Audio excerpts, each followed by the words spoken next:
people think that anarchists are not organized. Oh, of course, like that's silly. Why would anarchists organize? But like, if you look today, like right now, with thousands of activists, which is minstrel, who are resisting like proto-fascist groups, like who do you think organized that? So when people cite to you, there's more right-wing violence than left-wing violence. Remember, that's the guy behind the prosecution project. Think this guy created these stats. Portland sucks. Let's just establish that. Portland's a terrible place. It's an awful place that I also believe stole Austin's slogan. Can you guys let me know if you're from Portland? The Keep Portland Weird. Who did that first, Austin or Portland? And then who did it better? I will say they're weirder. It's definitely weird. Portland is weirder for sure. Yeah. Yeah, there's only so many penny farthing bicycles you can fit. Everyone in Portland looks like a gay Nazi. Yes, exactly. Wow. That's true. You look fantastic. They're unicycling to work. It's a weird place. It's RuPaul's SS. SS. So it's terrible. It would be one of the most beautiful cities in the country, you know, at one point in time, and it would be an epicenter. I'm thinking of an English accent. Epicenter. It would be an epicenter of tourism if it hadn't been destroyed by radical leftists, or as we know them now, mainstream Democrats. But Portland is what it is, and it's sort of the breeding ground of a lot of the most radical Antifa people, so their tourism spots are a little different. We're a place of dualities that are never polarities. Two sides of the same coin that keeps landing right on its head. Anything can happen here. This is Portland. So is this. We like it this way. But so is this, and this, so is this, and this. Nah, not that. Is this Portland? Yep, that's Portland. That's Portland, her, that thing, and all it is. You get it. We're not perfect. We have some of the loudest voices on the West Coast. Sometimes passion pushes the volume all the way up. And this. This is Portland. It ain't over till the fat EBT sings. Oh, come on. I like in the original tourism ad that they used every black person that lives in Portland. Yes, exactly. They're a very pro-black city. They just don't want them in there. I think Oregon, if I'm not mistaken, someone can fact check, I think it was a white-only state originally. Really? Yeah. Sort of. So it wasn't explicitly white only, but like every rule they had said black people can't live here. Oh, okay. So it was implied. It was. Yeah, the original motto is black people can live here, Oregon. Yeah. Yes. So Antifa, right? This is really the basis. On Sunday, Trump, using the powers of Title X, sent National Guard troops in to Portland. And Antifa, finally, we've been harping on this since 2018 at least, Antifa has now been classified, or it's going to be. He's suggested it. It looks like it's obviously in the works. They're going to be classified as a terror organization, a terrorist organization. Isn't that a good thing at this point? Right? Aren't we all on board with this? Now, here's the thing. You're going to hear a claim out there. Check all the references. They're available, links in the description. We do it every show. The claim you'll hear is that, well, there's no legal way to designate Antifa a terror group because it doesn't have central organization. It's domestic, not foreign, right? There's no actual classification for a domestic terror organization. Well, okay, here's the truth. Yeah, there's no domestic terrorism sort of classification, but there actually was no foreign terror organization classification before 1997. Right? The list was made in response to a problem where we said, well, we have to do something about these terrorist organizations. And we do have an official definition of domestic terror in this country. So it's just kind of combining two things, saying, all right, at one point we decided to codify into law that we could recognize international terrorist organizations. We have a definition of terrorism. Does Antifa meet the criteria? Also, they are a group. They do have membership, just to be clear. They do have chapters. If you want to say they're not an official group, you could say that about any street gang. You could say it about the Bloods, the Crips. You could say it about all of these biker gangs. They don't actually have a written record. The Hello Kitty fan club. Right.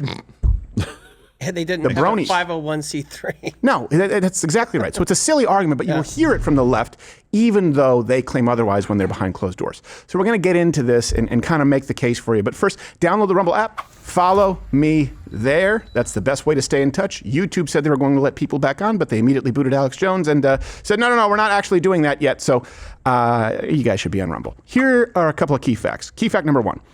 Antifa is absolutely an organized terror group. And I want you to remember this. This is very important, and it may come up in the following days. You've seen that chart out there. You've seen those numbers where the left is now saying, actually, there's more violence coming from the right wing. All right, it either comes from one of two places. Cato, which is only domestic terrorism deaths, or it comes from this article that was largely circulated by The Economist. Now, the basis for those crime stats is entirely the prosecution project. You'll see that written hyperlinked, TPP. Okay, go check the link. The person who's behind that is Professor Michael Lodenthal, right?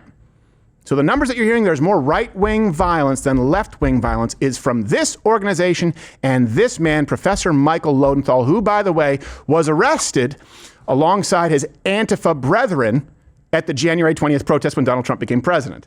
Yeah, there are 200-something arrests. Guess what's not listed as political violence? What? And here he is openly discussing that Antifa is an organized group and even their tactics. You know, one thing that I think is really misunderstood is that people think that anarchists are not organized. Oh, of course, like that's silly. Why would anarchists organize? But like, if you look today, like right now, with thousands of activists, This is minstrel who are resisting like proto-fascist groups, like who do you think organized that? That's literally as we speak. That's literally right now, right, as we're filming. I mean, and like myself and many other people, many of whom would identify as anarchists, have been surveilling those groups, those individuals who are arriving to DC to quote unquote stop the steal. We've been surveilling them for weeks, months, and years. And some of them we've been surveilling for decades. So when people cite to you, there's more right-wing violence than left-wing violence, remember, that's the guy behind the prosecution project. Think this guy created these stats. And he committed some alleged crimes. And didn't list those. Also didn't list shootings, fire bombings that were committed expressly in the name of Antifa. Wow. It's like a guy getting divorced and the reasons he leaves out his affairs. Yeah, exactly. Like, what? I didn't do anything wrong. So it really does matter in this case because people can have biases, that's true, and they can still do good work. This man has incredible biases and he does not do good work. It is propaganda. I just want to be very, very clear about that. It's either Cato or the prosecution project. Those are the two only sources that reflect it. And we'll go through all the other examples that are not included as well. Key fact number 2 on Antifa being a domestic terrorist organization. They do recruit, both nationally and internationally. Let me read you this. So nationally, Portland's Rose City Antifa said that they are, quote, a group closed to members only. Well, crap. How much more official do you get than that? They don't have jackets. It's not a group, but I need to be membership of what? Nothing. But it's closed. Yeah, and it's closed. So you can only get in if you go through a process to become a member of this organization known as Antifa. But we're not an organization and we don't have membership. Clear? They also wrote, if someone in block tells you they're, quote, from Rose City Antifa, but doesn't offer you a way to confirm it, either by emailing us or referring you to somebody who can reliably verify our identity, then it's safe to assume you didn't just meet somebody from Rose City Antifa. So they have membership, right? Attendance is closed to anyone who is not an official member, and they have a verification process to confirm the identity of the member. It's like a country club for assholes. That's more verification than the TSA does. Yes, exactly right. And our undercover team, by the way, was able to infiltrate their ranks. We did it in Utah a long time ago at that Ben Shapiro event. We did it again and even learned this time their secret handshake. Prosecute the police! Justice, no peace! Eradicate the police! No justice, no peace! No justice! Justice, no peace! Yes, and many of their meetings take place in public stalls. Oh, that's the Glory Hole gang. That's a different gang. Lots of AIDS. It's the Van Buren boys. All right. Recruiting internationally. So Antifa International on Tumblr. Yes, Antifa International, but it's not a group. No. It's not an organization. No. They separate geographically. They separate by chapters, by rank. They have membership. They confirm membership, but they're not a group. This is just a post that comes from Antifa International on Tumblr. In a lot of ways, and I know people say Antifa, but I've always said Antifa. Antifa are more organized than ever before, and we're seeing cross-border collaboration with projects like this Tumblr, the International Anti-Fascist Defense Fund, the International Day of Solidarity with Anti-Fascist Prisoners, etc. So they claim they are more organized than ever. They are recruiting, they have membership. And if Donald Trump says that this needs to be recognized as a domestic terror organization, the left quibbles with, it's not actually an organization. You could say the same really about Freemasons, about the Elk Lodge, about the Rotary Club. If this is not an organization with membership, then none exist. You guys understand that, right? Another key fact, number 3, Antifa organizes with lawyers to help members who are arrested.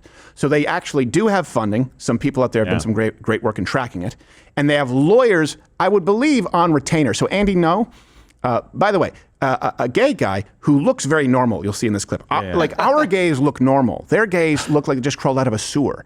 Yeah, ours are just like, they just look like a dude. They just look like someone who goes home and kisses guys. Yeah, he's just a dude who likes dudes. Like, okay, whatever. It's weird. Yeah. Okay, I'm just going to say that. It's like the ultimate bro. Yeah. So Andy, What? Yeah, you know how you're always sitting around with your bros and you're like, man, I wish somebody would touch me. Yeah, exactly. No. It's not you, bro. Not you, bro. You're like, no, it's okay. I'm the ultimate bro. I forgot that Gerald is the perfect stoic who doesn't need human touch. I know. So Andy Ngo highlighted the lawyer issue there, how they show up to riots to help them escape prosecution.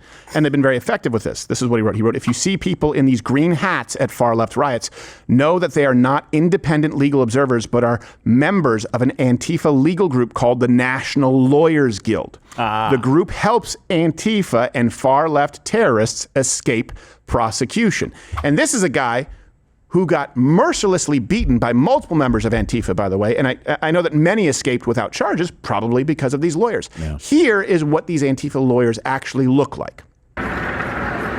Green hats.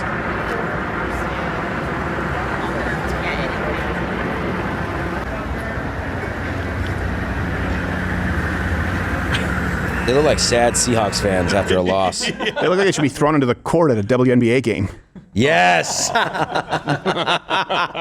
Shrek cosplay, dude. So, okay, we have membership. We have chapters in different locales, both nationally, internationally. We have an organizational structure for the members of Antifa. And then we have lawyers who assist. But is there some kind of organizational structure that can be traced financially? Do they have any type of financial backing, which would be kind of important? Well, here's Andy Ngo talking about just that.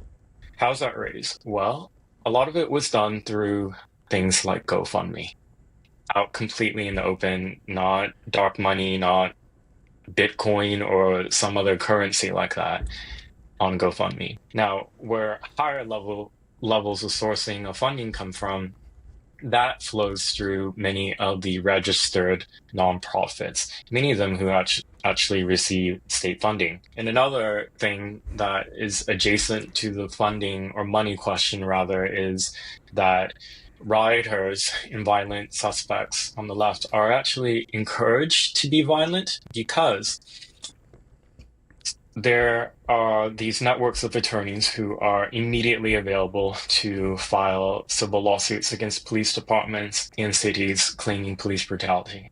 And you guys can go check out his X, and please go support Andy Ngo because he's done a lot of work. He's really he's put his ass on the line, and he's received some unbelievable beatings and acts of violence carried out against him as a result. So please do support him. Look, Antifa is absolutely a domestic terror organization. They want to appear, when convenient, decentralized. And here are the questions that I have. Why is no one else in the media, legacy media, a lot of, by the way, any leftist media, but legacy media and even the online leftist programs, why are none of them doing the digging? Why are none of them presenting to you that there are chapters, that there's a membership process, verification, that they have legal backing? Why are none of them doing that? And let me ask you this. Are there any other groups, let's just say they're a political activism group. Can you name me one other politically active group, a political activism group, that doesn't actually make demands as far as you getting, it's not a get out the vote. They wear masks to remain anonymous, and they only carry out their actions in the streets against civilians or police officers. Think about that for a second. They exist solely to riot and disrupt and harm American citizens with whom they disagree, or police or ICE carrying out their job. Can you name me any comparable organization that is actually seen as a legitimate political organization? So, okay, we can discount. They're not a political organization, but they are an organization. They are organized. For what? To commit terrorism. Their modus operandi is to terrorize you. It's to instill fear, terror. Hey, hope your city doesn't get burned down. Hey, if you show up to counter protest, if you show up to support a conservative speaker, you might get some bricks in the face. You might get some homemade explosives. You might get shot, as we have seen, by the way. You remember that, of course, Rhino shot Aaron Danielson in Portland. We have a Trump supporter here. Bang, bang, dead. 100% Antifa is how he identified. They'll kill you if they can. They'll hurt you whenever able in order to achieve their political goal, which is kind of anarchy, but they're socialists. I get it's easy to not take them seriously because you see so many of them and they look like pansexual gender queers. The thing is, there are just so many of them, and they are incredibly organized, and they are willing to commit violence in instances where other American citizens show up and don't have violence on their mind. That's a huge advantage that they have. That's the single biggest advantage to their organizational structure, is they are able to plan violence when you plan civil disobedience and protest. This is an organized terror group. They need to be classified as such. And absolutely, whether it's the National Guard, whether it's ICE cracking down. Can we find that video of ICE in Portland shooting the pepper balls from their paintball guns at their feet? It should be easy to find. It was like this weekend, wasn't it? It was this weekend. Yeah. They'll say fascist. Jeez. Show me a fascist government that shot non-lethal rounds, not even at the criminals, but at the ground in order to set a preventative perimeter. From a paintball gun. From a paintball gun. No less, with the little tank on top and all. Yeah. Little CO2 tanks in the back. But they'll see a pepper ball hit the ground, they'll claim that's violence, and they'll justify murder. By the way, none of the Antifa murders are registered as left-wing political violence, according to the prosecution project. How is it not registered as political, or is it not registered as left-wing? Because it's absolutely insane to me that you can't classify something as political when they literally have a political ideology in the name, fascism. Yes. It's in the name. It's like if you said if I was anti-dem. Yeah, it's not classified as political. Democracy. It's not classified as political violence at all, and certainly not left-wing. There are some exceptions where Antifa attacking government buildings is classified as right-wing political violence because it's anti-government. What? Those are the only exceptions that I've found. Wait. How? I have spent a lot of time, and so has research. You can't do that. That's not fair. That is what they do. No way. It's a lie. And think about that lie that Antifa is behind, and this professor who's a part of them. Think about that lie. If they say there's more violence coming from the right wing, also words are violence, also silence is violence, well, it justifies their non-existent violence in combating the violent right wing. I don't know if there's an off-ramp here. Do they get a bunch of people in a room, left wing on left side, right wing on right side, and they go, "How do you guys feel about the government?" And the left wing yells, and the right wing just stays silent, and they go, "Oh. That's exactly. You guys are violent." Just like every single white supremacist most violent act of violence is right wing. Every single act of violence that's carried out from a white man against a minority, even if it's not political at all. Really? Yes. Political violence, right wing. I mean, do we want to be able to show you direct with examples. The information that we're gathering in these studies? I mean, all you have to do really is put up a picture of this guy, his support for Antifa, which is very easily verifiable by a couple of videos, maybe 5 minutes on a Google search or whatever. And now you understand very quickly that this study cannot be taken at face value. How does it was the Economist that ran it, right? The Economist ran it from How the do they not prosecution just project. look into it for 5 seconds and figure out what's going on? No, they know it. It's propaganda. It is propaganda. You're a right-wing lunatic for thinking it's anything else than the truth. Yeah, because I want data. They've already set that precedent that if you question these numbers, these absolutely not biased numbers, then you are a right-wing conspiracy theorist lunatic. I'll give you an example. Remember that man? I think was it in Texas who shot those ladies at the massage parlor? Remember, because he would go there and get dirty massages? I think that was in Georgia. That's right. It was in Georgia. Atlanta, somewhere in there. And he said, this needs to be stopped because of the temptation and I'm a sex addict. That's registered as right-wing political violence.